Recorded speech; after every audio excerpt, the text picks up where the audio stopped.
Welcome to Let's Take a Moment for Youth. This podcast is brought to you by the Wheelock College of Education and Human Development Center for Future Readiness at Boston University. My name is Shreya Venkatesan, and I'm joined by Annie Bell and Scott Solberg. All right.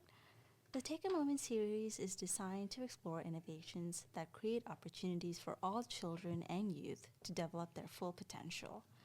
Our podcast is designed for those of you interested in or who are currently working in schools, community-based organizations, or are concerned parents and caregivers seeking new ideas and resources. So, Scott, tell us about today's topic. Well, such an exciting topic. So November is Global Careers Month. And we have some colleagues around the world that have spent a huge amount of effort providing all kinds of resources, presentations, conversations, and discussions. And we have none other than Nikos Drosos, who is we just had a moment ago to talk about AI.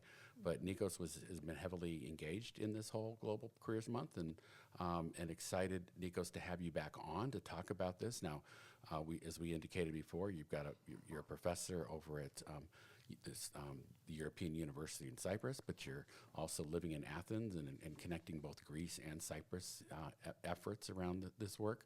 But at the global scale today is what we want to talk about, and really looking at the different organizations and resources and things that people can get connected to really see there's a large family of faculty, practitioners, educators that are engaged in this space. So Nikos, welcome.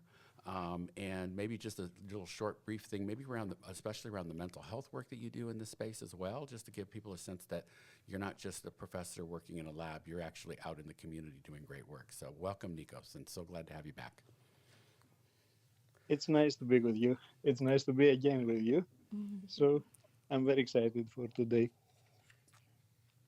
So tell us about the work you're doing in the community, because you've got an organization you've helped to create, which we both have had to do in order to scale the work we're doing. So give us a sense of that, because I'm intrigued and excited to learn more about it as well. Yes, I'm involved in a mental health organization, a quite big mental health organization that has day centers for people with severe mental health issues. It has a residential house, and it also has, I think, the first in Europe, centers for psychosocial support of workers, for for people of the general population that are in work and they face stress or job burnout or other things that affect their mental health in their work.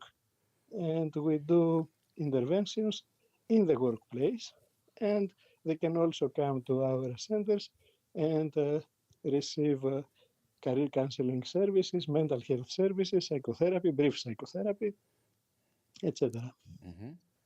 How did you get involved in this work and its connection with career development and all of this? What's your journey about?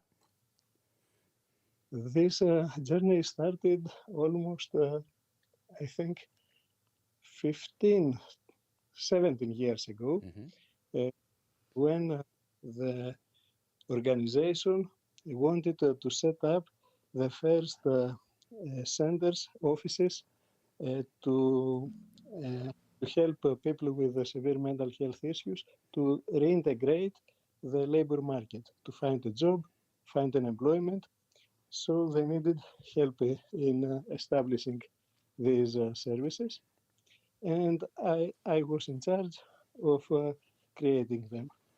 And we started a pilot program with 15 centers for people to reintegrate the labor market.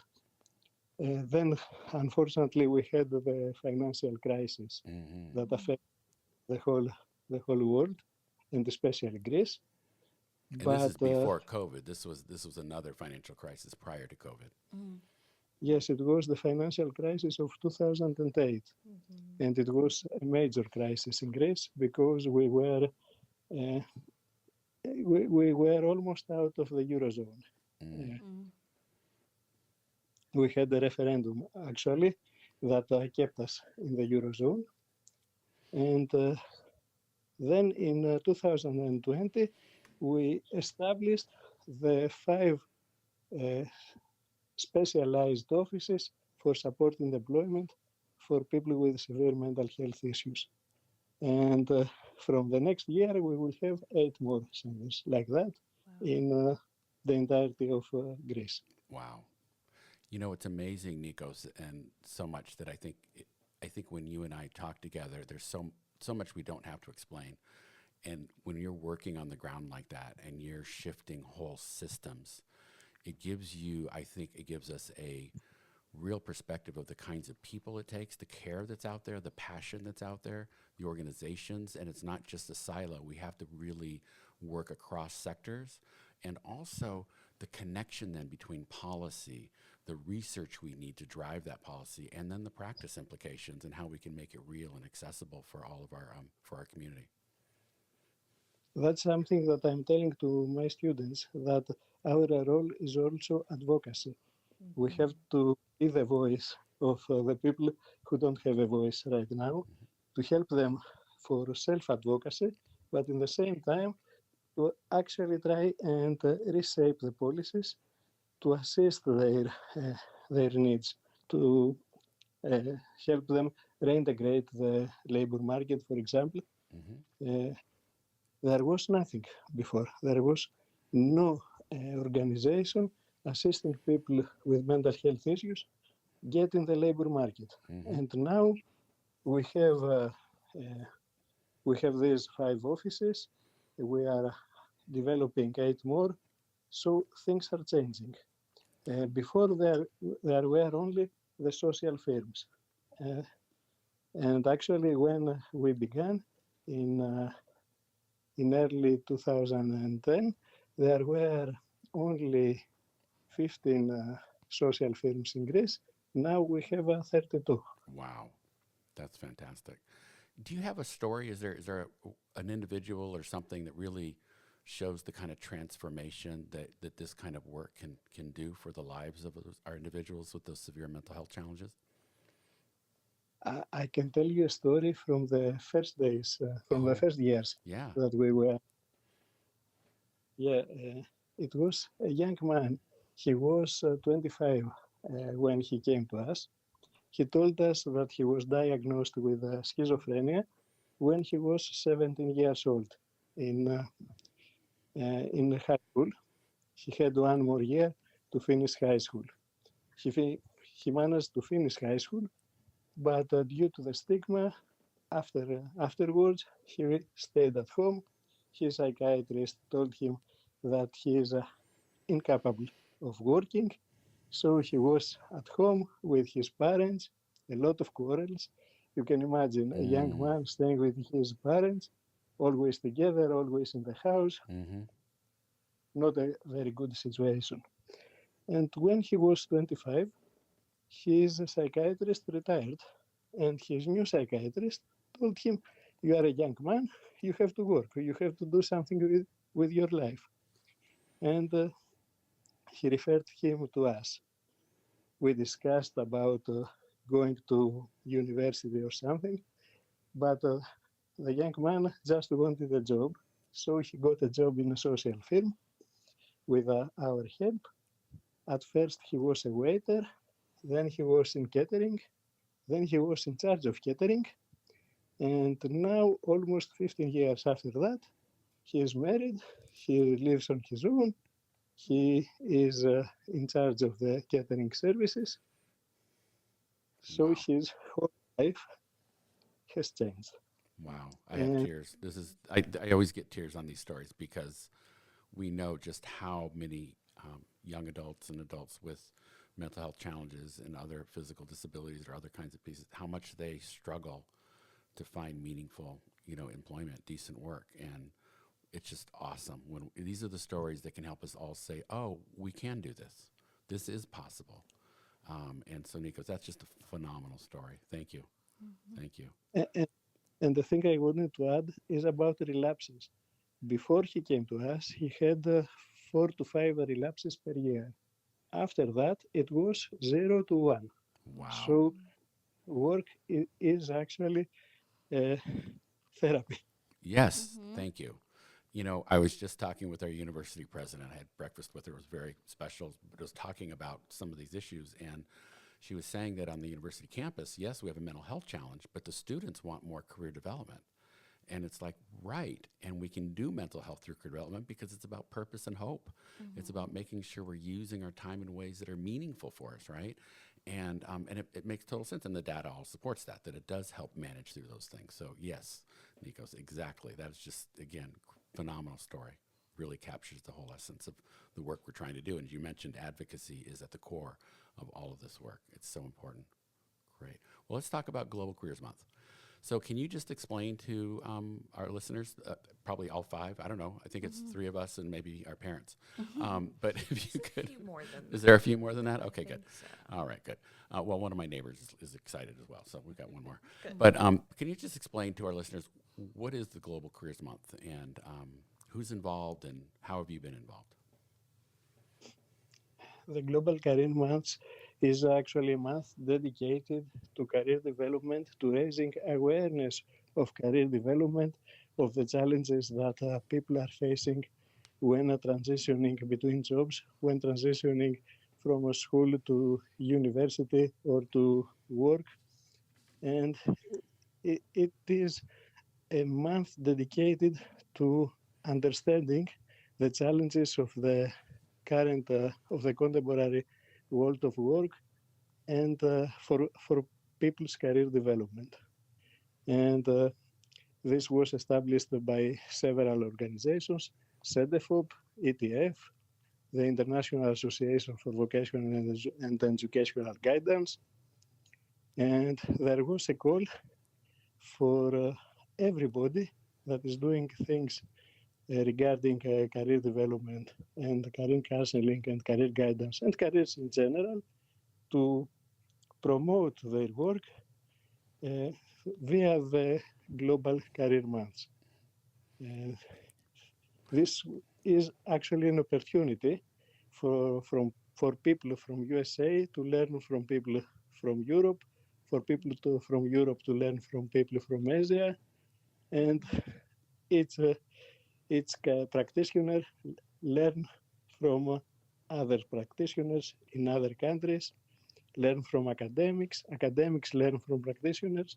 It is a month dedicated to learning. That's awesome. That's awesome. And I want to come back to you telling us a little bit about how you've been involved. But Annie, I just want to take a note. We're going to put down, you gave us a bunch of acronyms really quickly, and we're going to put those in our resource guide because we want everyone who's listening to be able to see these organizations because they have so many resources. You're going to press a button, and all these resources are going to come out from these great organizations. And so we will definitely get you all links to those. So, so Nico, re-listen to that list, but yes. Oh, I got them down. We got you. I got you. We're good. I got you covered. Annie. So, Nikos, how were you involved in it this year? I was involved via several events that we were organizing, and we are part of this Global Career Month. Actually, the conference that you were the keynote speaker was part of the Global Career Month. It was fantastic. So let's talk a little bit maybe about some of the key organizations that you work with in this space on a regular basis, and just about what they bring to how they've helped shape the work you do. And just to preface that, all of the work we do in our Center for Future Readiness has not only been influenced and shaped by all of these organizations that we'll be talking about, but it's through these relationships, as you said, learning from each other and having a large community. The innovations that happened in Europe with the Lifelong Guidance Network was the first that I really had a chance to find people who were doing the things that I aspired to do. And they sat down and gave me all kinds of support and advice and would talk about how in the United States we could begin to replicate some of this. And I would say if we've had any success in bringing together 50 states around these policies, it's due to those relationships and those conversations. So tell us a little bit about on your end. What are some of the groups that you're most attracted to or involved in, and what is it that they bring to the table?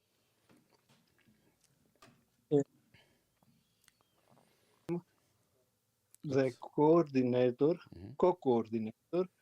of the ECADOC. ECADOC is the European doctoral program for career counseling and guidance. It was established in 2013, and from 2013 till now, each year there is a summer school for PhD students in career guidance and counseling. This brings together university teachers, academics from all over the world, and PhD students who will actually become academics in a few years.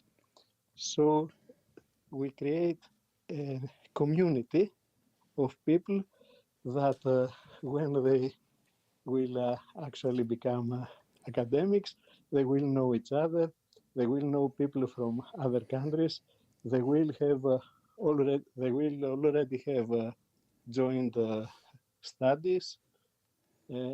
This is actually not just having courses in the summer.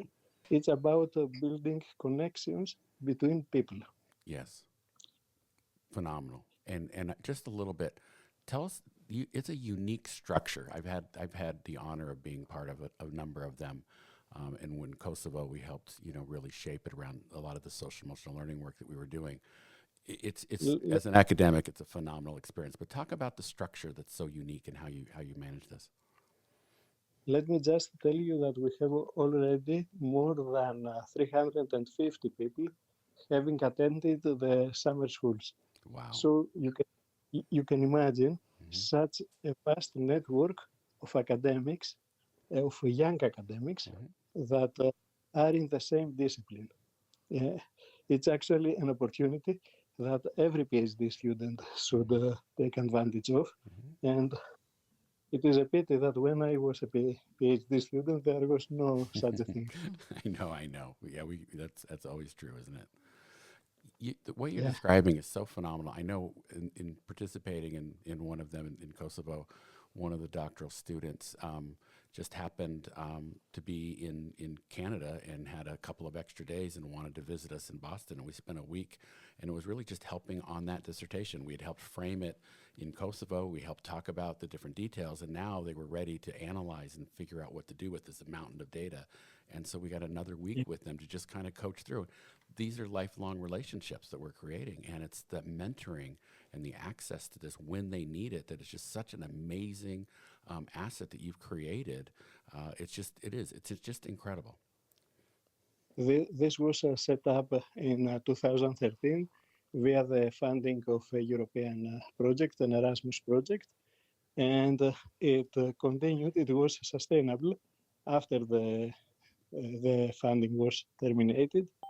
The first scientific coordinator, was Professor Laura Nota from the University of Padova, having a scientific committee with professors from several universities. Then, when she stepped down, we had Professor Reed Thompson taken the role of scientific coordinator, and after Professor Reed Thompson, we had I was appointed co-coordinator, scientific co-coordinator of ECADOC from 2020 till now. Wow, that's fantastic. And who's your other co-coordinator? No, it's just you. Reed Thompson. Oh, Reed Thompson and you. Great. So you're talking about two giants in our field, Laura Nota and Reed Thompson, right? And I just want to reflect on what they've done to help shape this profession. We can't go into how many details, from their edited books to their, bringing colleagues together.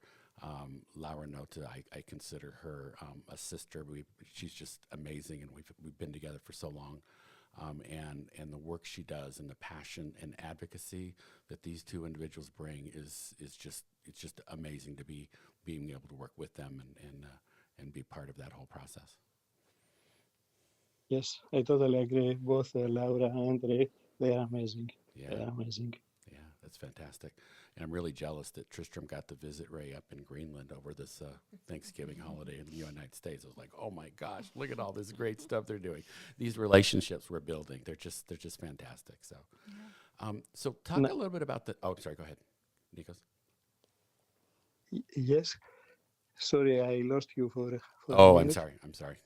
Yeah, I was just saying how great it was, the vacation that Tristram got up in Greenland with Ree over a couple weeks ago sounded fantastic. So just these great relationships we're establishing with each other is fantastic. Tell us about the NICE Academy. The NICE Academy is another structure in Europe. It's actually the NICE Foundation that is a big organization in European level that is bringing together academics from all over Europe. It was established in, if I remember correctly, 2008 via an Erasmus Plus project as well, which had the aim of bringing together universities that offer career guidance and counseling degrees. The main purpose was to establish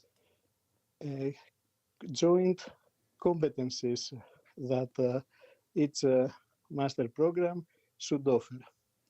It was a very big project, having more than 40 universities from all over Europe together to create this competencies guide. Mm-hmm. After the funding was terminated, the NICE network remained, and it was transformed to NICE Foundation.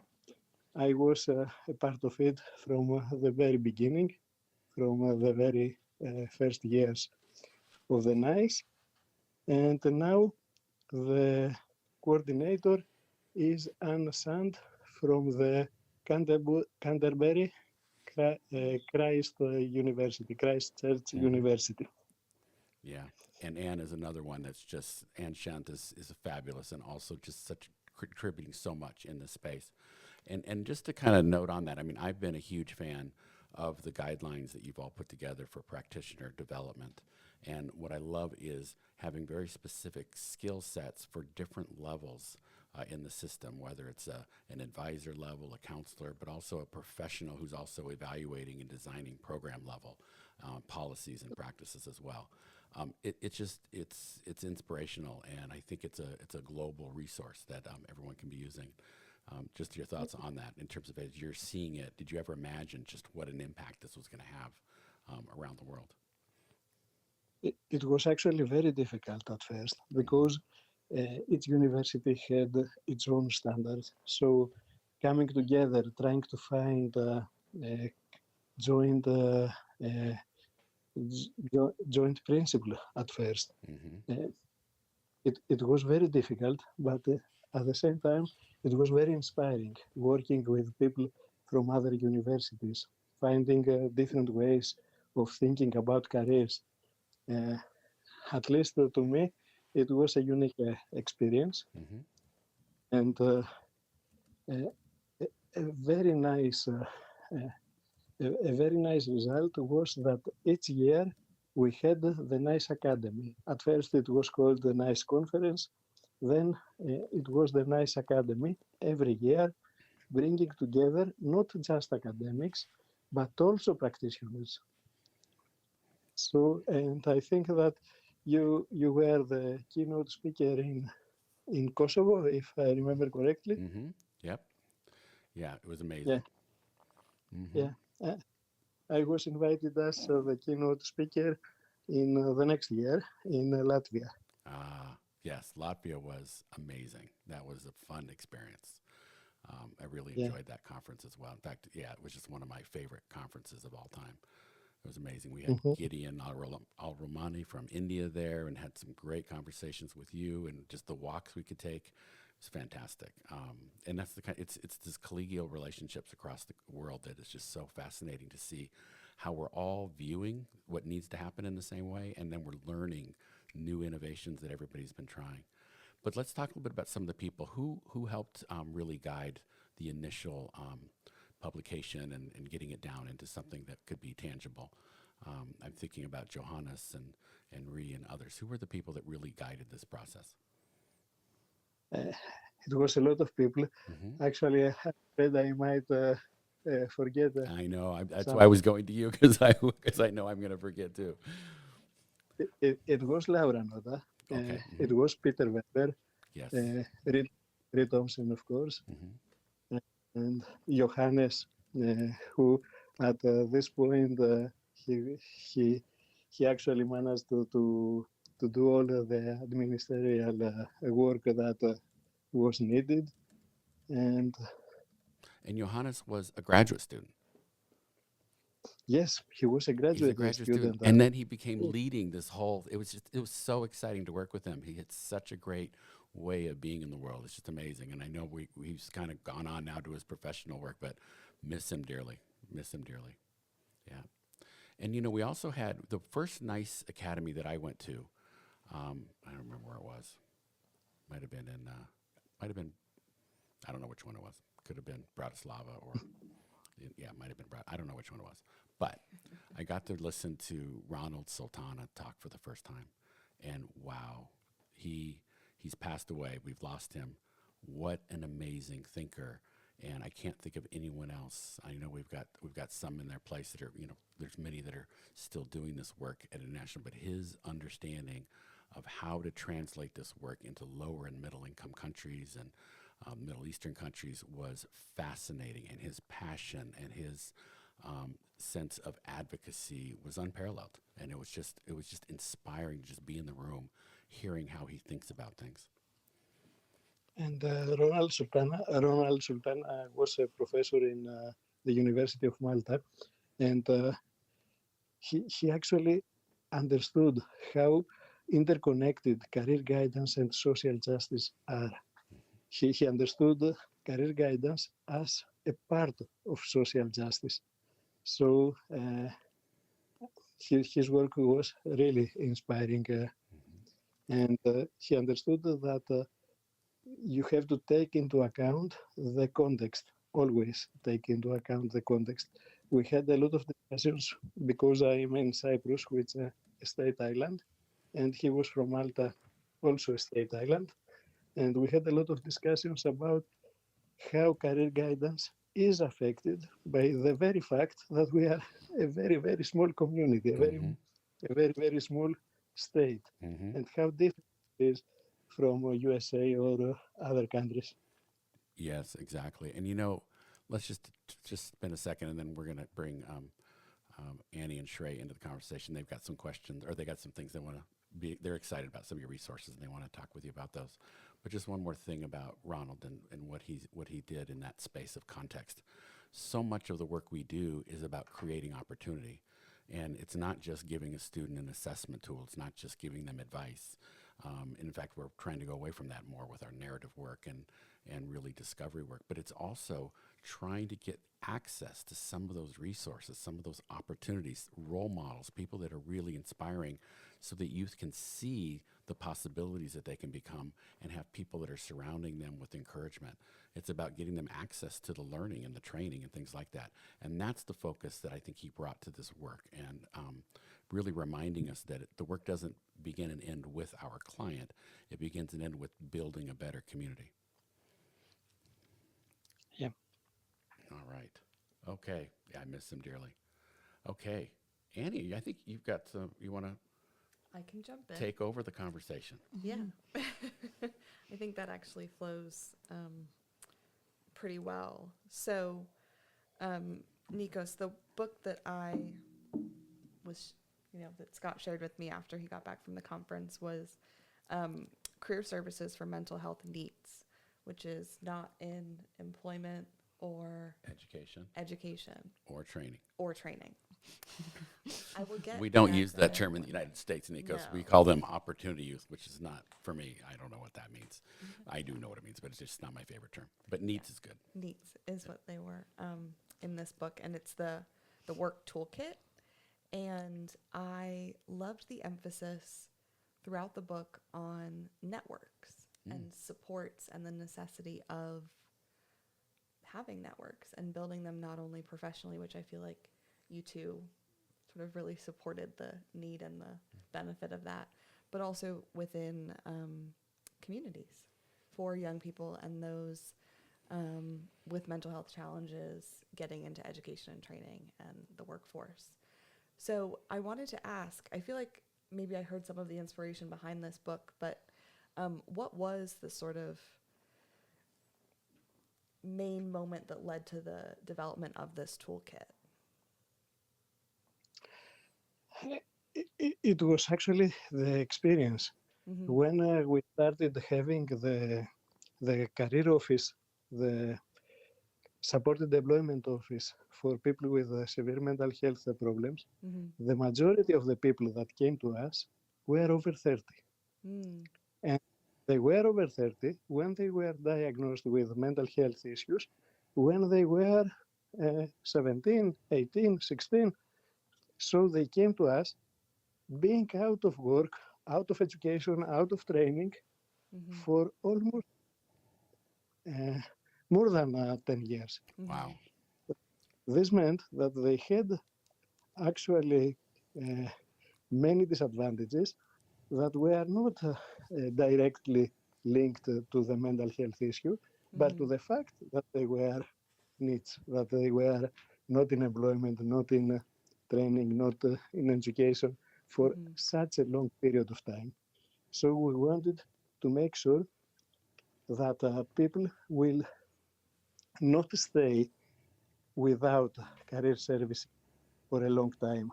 So Mm-hmm. we wanted to create a network with their parents, their families, a Mm-hmm. network with the psychiatrist, with the mental health services, in order to have people coming to us directly after the first psychotic episode, Hmm. Mm-hmm. You know, not to lose time.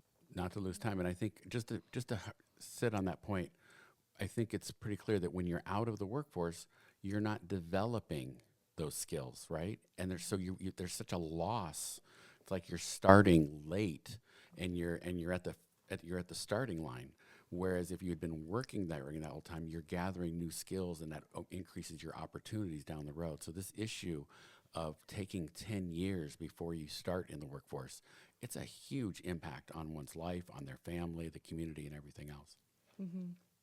I also just really wanted to mention that I appreciated the fact that there was such an emphasis in the labor market support chapter, where it was not only mental health support from employers and the labor market for employees and young adults, but it was also acknowledging that some of those in the workforce may also have chronic illnesses, and so there's a certain amount of accommodation or acceptance or awareness from employers that is also so beneficial to young people getting into the workforce. And that's a personal thing very close to my heart. And so I just wanted to say, Nikos, that I really appreciate that was such a component of the guidance shared with employers in the labor market. Helping employers be more flexible and understanding that there's going to be times they're not at work because of the illness pieces that go in. Yeah.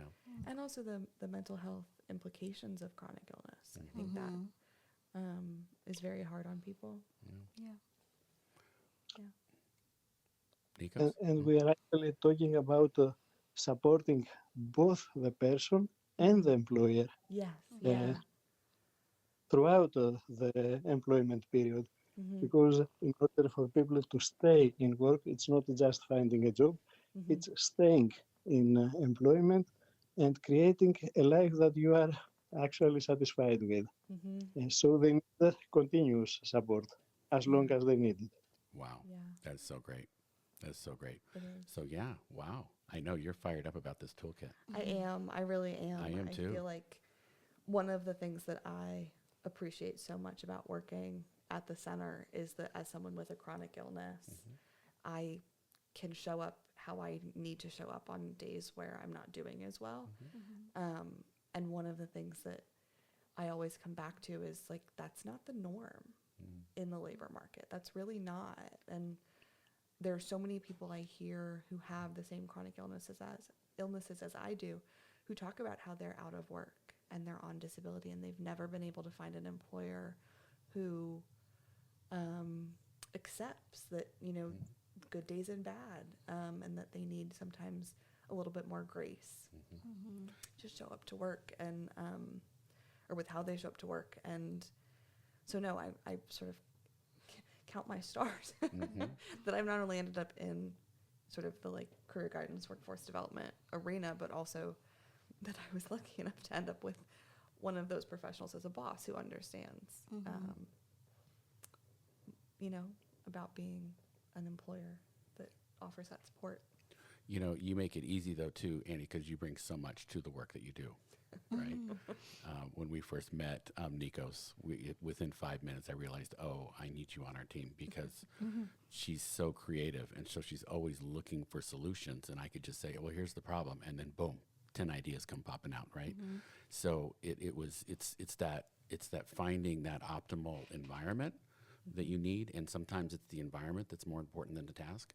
But when you can combine, you're doing activities that have something that you feel meaningful about and caring about, and that flexibility to get it done. It's just part of the community, right? Yeah. It's the caring communities that we need to have as we go forward. So It also makes it a lot easier, like when there's a work obligation that I feel like I need to be at or really do my best at, even if I don't feel great, I feel good about committing myself to it and to going, and like I'm always glad that I did, you know. So that I think there is definitely a mental health sort of like improvement that comes with feeling supported at work and feeling like your job has, you know, purpose and you're appreciated and all of those things. Yeah.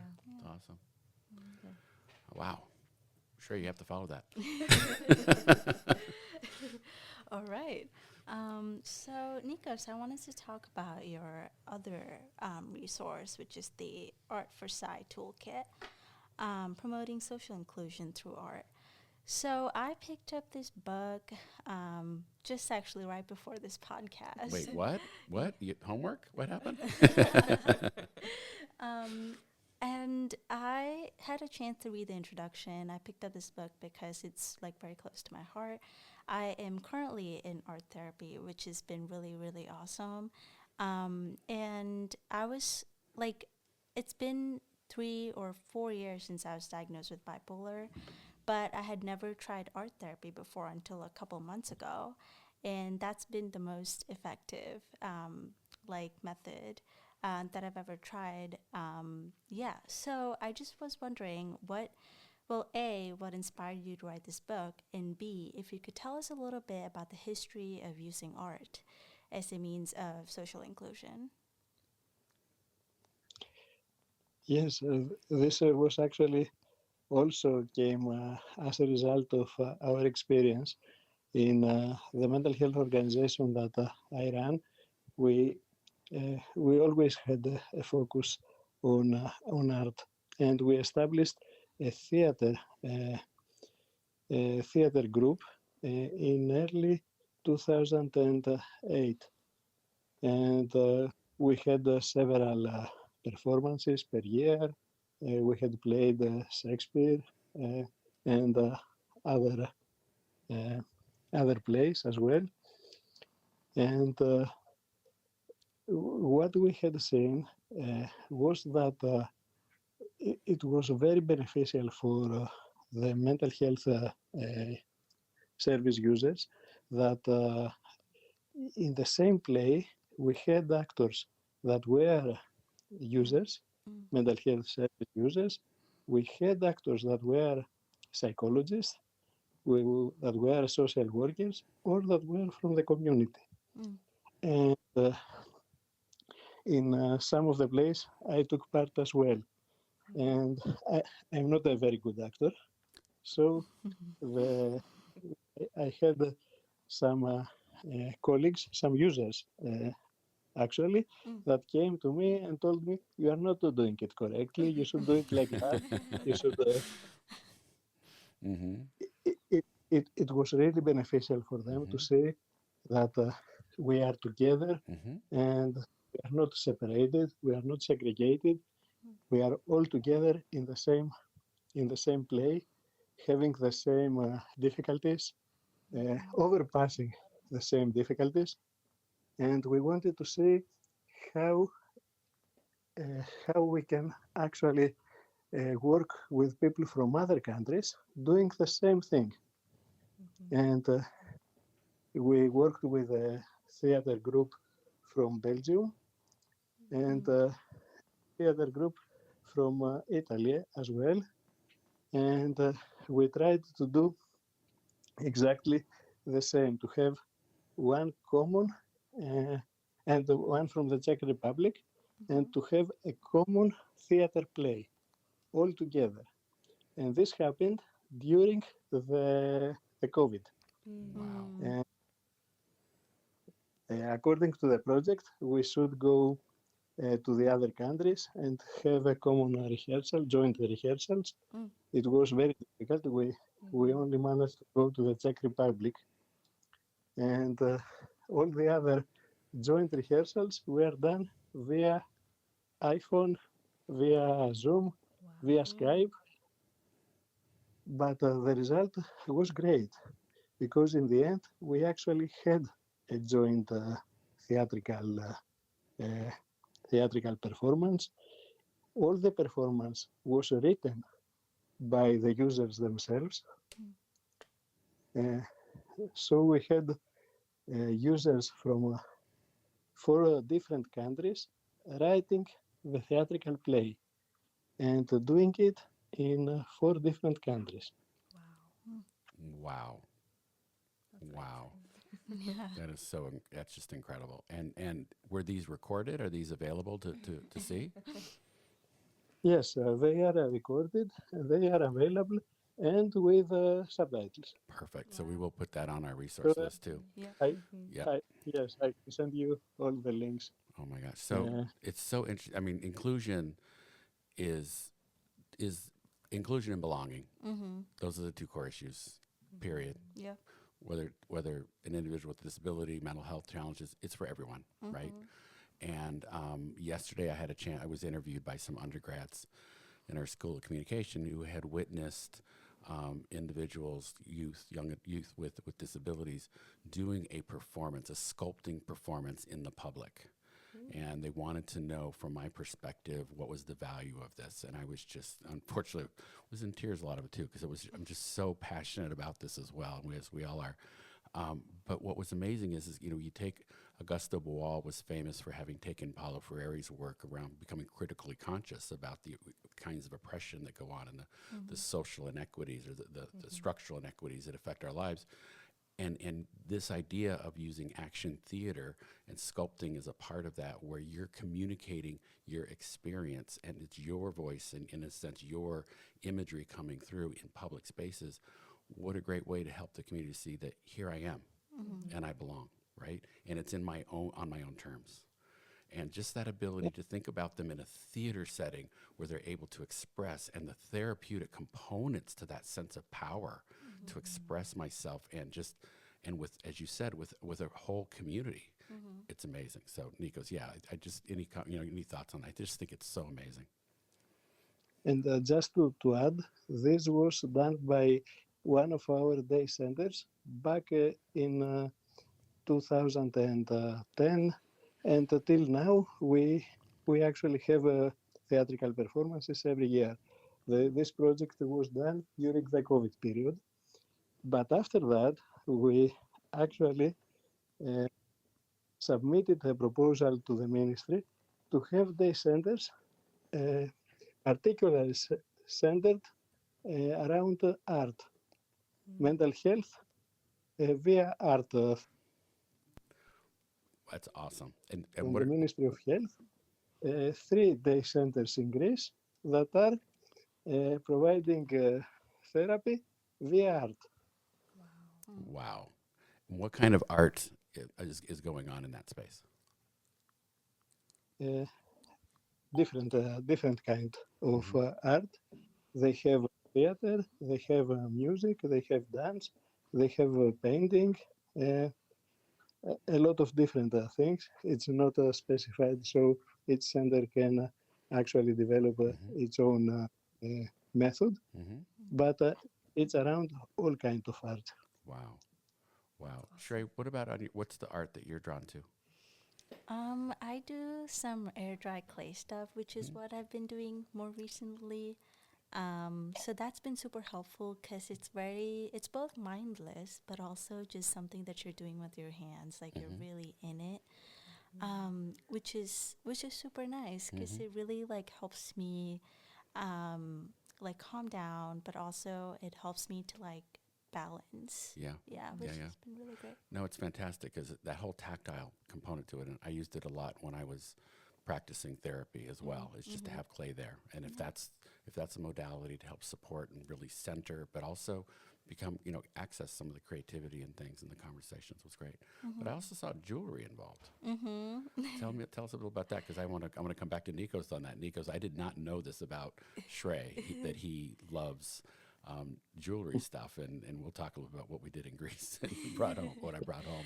Yeah, so I when I was a kid I used to do some like jewelry making. You know those little kits that they have for little kids with like colorful beads and everything. Yep.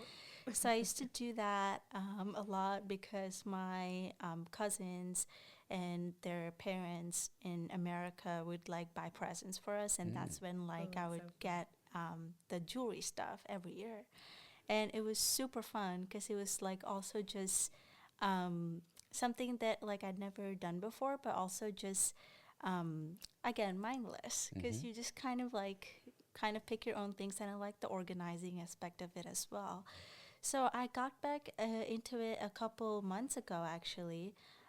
Actually, not a couple months. It's been like 6 months, but 6 months ago, when I got it for my partner's birthday, I bought some beads in Michael's, and they just had such a wide array of collections and everything that I bought some of those and got them here to Marblehead, and I haven't like done yet, but then I saw the beats that Scott had brought from from Greece, and I was like, oh my gosh, this is so amazing! Like I have to get back into it. I was in shock, Nikos. You have no idea. Last night we were talking about, well, we got to start doing something with these beads, and it's going to be a family project. Because I knew Shrey, you were going to like it. I know your partner Zoe's going to like it. I know that my son Ian's going to love it. And it's like, all right, we're going to have to make sure we're ready for everyone to work at the same time, right?